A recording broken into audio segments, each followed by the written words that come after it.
All you want to do is get out, but you have no direction. Even if they would have let me out, from there I probably would have came back to prison. Didn't know the amount. Expensive new favors I couldn't even pronounce. No gun polish just sticking apart. Hope nobody gets out of their body. Got itself hurt, was full of that mind. We ain't even wanna have to kill nobody. And that's it was a prison riot. I've been involved in a lot of riots. And then you go to the hole, and then when you're at the hole, the security tightens up even more.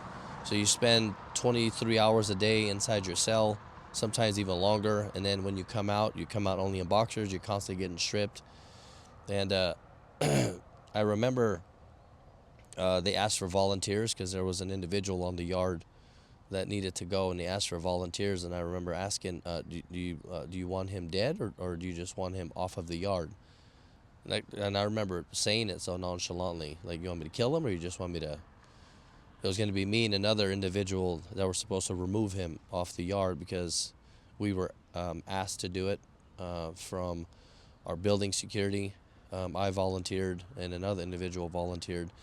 And I remember attacking this inmate, but sometimes, most of the time when I get into a fight, I tend to lose consciousness, or I tend to lose my wherewithal, like I don't stop. So I remember that I was assaulting this inmate to the point where the gunner started to mace me. He shot me with a wooden baton round, and these are just these wooden baton rounds, and these are less lethal actions. So you got maced, and you got wooden baton rounds, and then eventually they pull out the Mini 14 and just shoot you. So sometimes they give a warning, and sometimes they don't.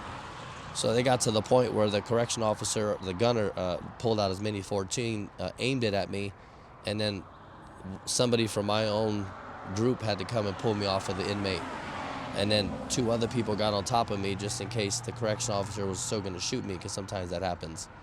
Things aren't always done by the book. And I remember I was in a wheelchair for a long time because the wooden baton rounds bruised my whole entire leg, and it swelled up. It hit me in my back, my shoulder. Another inmate was hit on the top of his head, so his skull was cracked completely open. But I remember being in a wheelchair in prison. I laugh about it now, but it wasn't funny. I couldn't walk in prison. I was in a hole, so I had to get hauled around. I remember that happening, and I remember another incident happening where I probably felt the most betrayed was here. There was an inmate that came, and the crime that I committed happened to somebody that he knew. And this individual said that I did something that I didn't do. And he had enough authority to make it happen.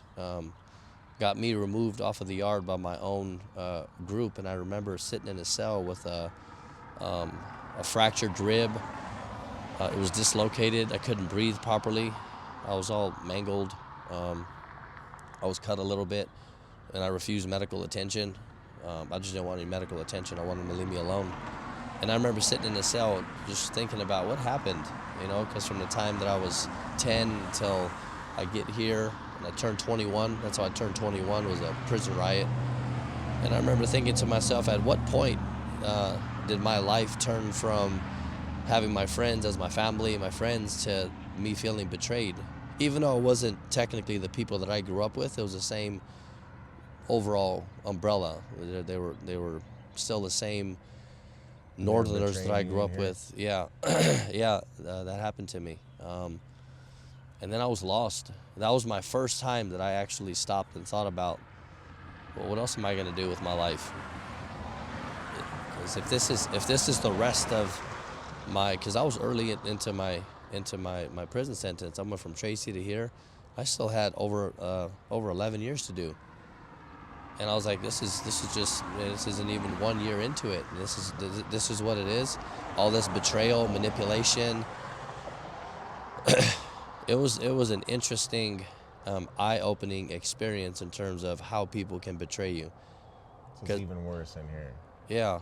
Prison rules. Oh, prison. Yeah, it's even worse. And that was my first big eye-opening experience. That not only was I in here alone, but I couldn't even trust the people that I actually was supposed to help and run with. So you're running with a group or a family, and then even they can turn on you at any given point. which I've seen that happen on so many levels, from cousins that run with each other. So if you're in a gang in prison and your brother is somebody that you're really close to because he's your brother, but somebody in prison asks you that your brother has to go and you're the only one that can get to him, guess who they're going to ask? They're going to ask you. It's fucked up. Yeah, could you imagine doing that to your brother? No. So it's kill somebody else. Yeah, and then once that happens, then, you know, then it's all just hell breaks loose. Yeah, then it's just you and somebody else all by yourself in prison. So, and then you're really fucked. Yeah.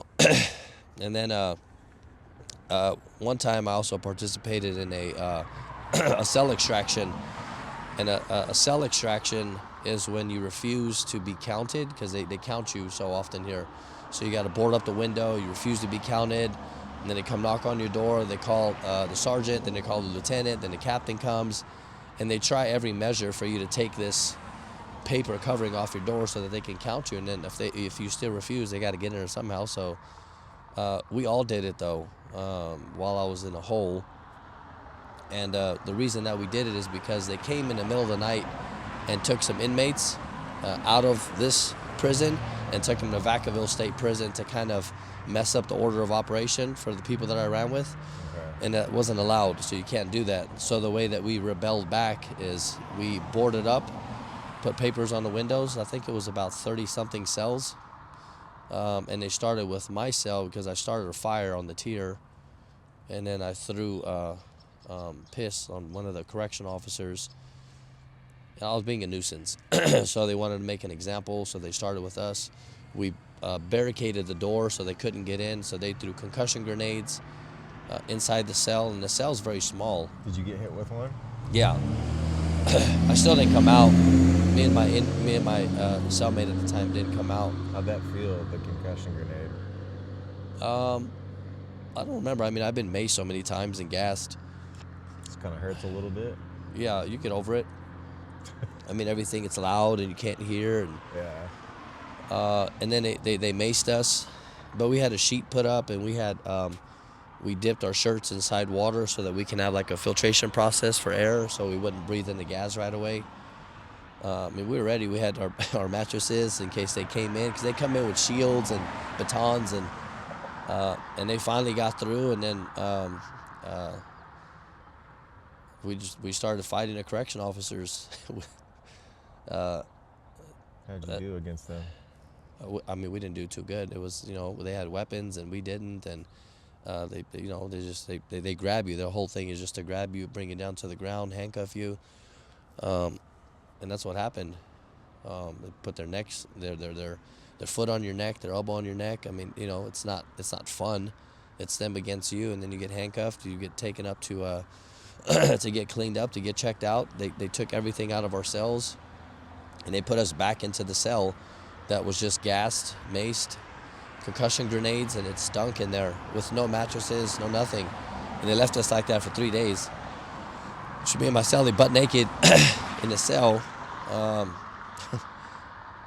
And they brought us food with no silverware, so we had to eat it with our hands, no running water for 3 days.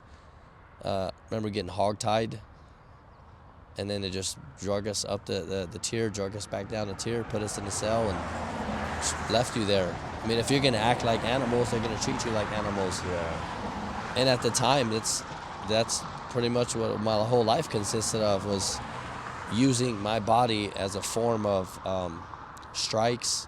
We went on hunger strikes to deliver a message to the correction officers that even though we're incarcerated, we still have some form of power, that we can get attention to the outside world. And it did. It lasted, I don't know how long it lasted to cell extract everybody.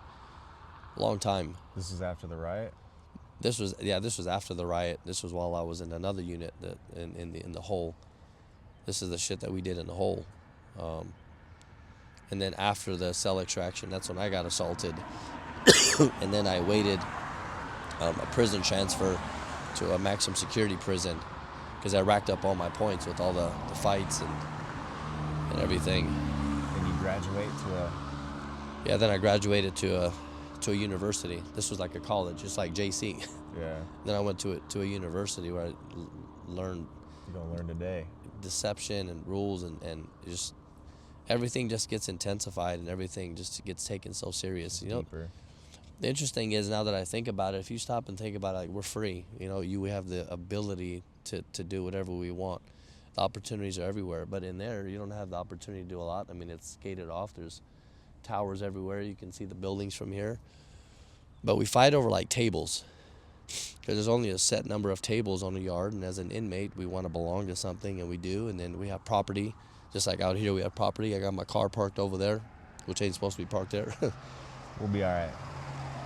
But out here, there's just, I personally feel like we take advantage of Take it for granted. every single day. And I'm not saying everybody, because I do that sometimes too. I may wake up and maybe I don't optimize my day, whatever that looks like for me. But Yeah. I didn't understand what optimizing anything looked like in there, because all I was concerned with was just survival. And then out here, when I hear people, I'm just trying to survive, I think about, this isn't survival. Like, you have the opportunity to do what you want. In there, it's about survival, because you don't have the opportunity to do what you want. You get to do what they tell you can do. You can't come out of your cell unless they open it for you. Then when you do come out of your cell, you go out to this other smaller corridor, more fences. So you go from a smaller door or a smaller room to an even bigger room that may be outside. You get to see some sun, maybe, if you're lucky. And then back, and you got to wait for them to do it. You get counted. It's like, I felt like I was an animal. I felt like they were just herding sheep, herding cows. Oh, they let the cows out. Yeah. It's very interesting to think about it compared to where I'm at now. Sometimes it's hard for me to think about that, just because of everything that I'm currently living now. So it's got to feel amazing doing everything you're doing now, right? Well, sometimes it's hard, because these memories aren't comfortable. And then sometimes I think about, why do I want to go back to those memories? Like, why do I want to put myself back in that painful spot where it could mess up like half my day? Or now I'm just constantly thinking about the things that I participated in. But I think I do it for a greater cause. Like, if I can reach somebody out there, that's why I started the channel, and help them somehow, because they may be in a place in their life where they feel hopeless or lost or confused or betrayed. And I try not to let it affect me, because betrayal is going to happen all the time. We're human. We become susceptible to our circumstances. Sometimes we're vulnerable to maybe relationships. We're intoxicated with relationships, and sometimes we don't make the best decision. We're human. It's called being human. But if I can take this painful experience and decide to relive it on this channel and help, a few people, maybe spark an interest in living, they may be suicidal, they may have lost hope, then it's all worth it to me. It's not comfortable talking about. I was talking to TT about it last night. Sometimes I don't like filming anymore. Yeah. But I have to. I don't like coming here having to relive everything that happened. Somebody shooting me and then people betraying me, because that's not what I'm about right now. Yeah. I was 21, I'm 45. It was a long time ago. Yeah. So sometimes I think about it, I'm like, that didn't really happen. Or did it? But it did. It did, Is it unfortunately it did, or fortunately it did now? So it's perspective. Probably both, yeah. Yeah, so I've gained a lot of perspective and I guess appreciation, even though it's hard. I have a lot of appreciation for everything that I've been through in here. All of the lessons that I learned, the pain that I underwent. My rib still hurts once in a while. I'm 45. I'm still dealing with The violence. injuries and traumas. I guess I'm coping with it much better, though. Yeah. I think. I don't know. Because even just driving over here, thinking about some of this stuff, it doesn't sit well with me. It's fucking with you a little bit. Oh yeah, but now look at it. You got mountains everywhere. You got palm trees, but when you're in there, all you want to do is get out, but you have no direction. Even if they would have let me out from there, I probably would have came back to prison. I just didn't spend enough time. I went to reception. I got here, participated in a few illegal things that we shouldn't participate in. Got betrayed by people that I was supposed to run with. And then I probably would have got out with more anger and with more frustration. And I probably would have took that, channeled it, and I probably would have committed another crime and been back in here. So sometimes we think that we're ready until we're challenged or we're put to the test of something. And unfortunately, I was just put to the test in here a lot. And it didn't stop there. I mean, it continued into high desert, and it continued to the other prisons that I've been to. I was always challenged to some extent, all the time. Just like in life, we're always going to be challenged. Yeah, that's the point. I will say one good thing. The best SOS, which is shit on a shingle, biscuits and gravy I've ever had, was here. Yeah. Yep. Never had it better out here? No, unfortunately, and it's in prison. Yeah. Remember you took me out, and I was like, oh, I remember having biscuits and gravy in prison. Yeah. So biscuits and gravies reminds me of prison. As funny as that is. You had some of the best in here? Yeah, right here. Yeah. This is it. Solano State Prison. Track had me out, but didn't know how to count. Told her ring up and didn't know the amount. Expensive new berries I couldn't even pronounce. No gun polish, just sticking apart. Hope nobody gets out of their